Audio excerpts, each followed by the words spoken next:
Et le gouvernement gabonais, en partenariat avec la Commission régionale des pêches du Golfe de Guinée et le Fonds des Nations Unies pour l'alimentation, organise depuis ce matin la semaine de l'aquaculture commerciale durable.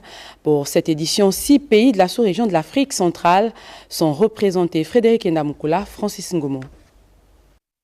En ligne de mire de cet atelier réunissant une soixantaine de producteurs de ressources halieutiques, experts et administratifs de la sous-région d'Afrique centrale, la mise en valeur d'un nouveau système d'élevage de poissons à forte productivité. L'Afrique, même si elle ne représente que 1,9% de la production mondiale, a été la région avec le plus fort taux de croissance depuis le début du siècle, de l'ordre de 8% entre 2020 et 2022, supérieur à la moyenne mondiale qui s'établit à 5% de croissance. La CEAC entend apporter son appui à ce secteur porteur.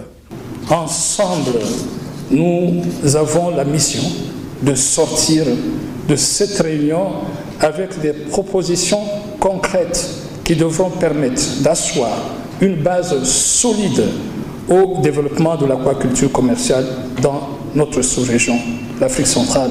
Président de la cérémonie d'ouverture des travaux de ces assises, l'autorité du tutelle mesure la dimension de ce projet et ses retombées économiques.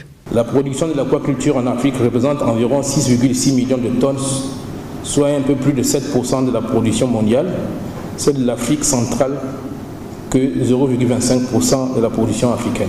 Les contraintes traditionnellement identifiées qui freinent le développement de l'aquaculture en Afrique en général et au Gabon en particulier sont multiformes. Entre autres résultats attendus par cette rencontre, la production d'aliments compétitifs et performants, l'élaboration d'un projet de programme sous-régional et le développement de l'aquaculture commerciale durable en Afrique centrale.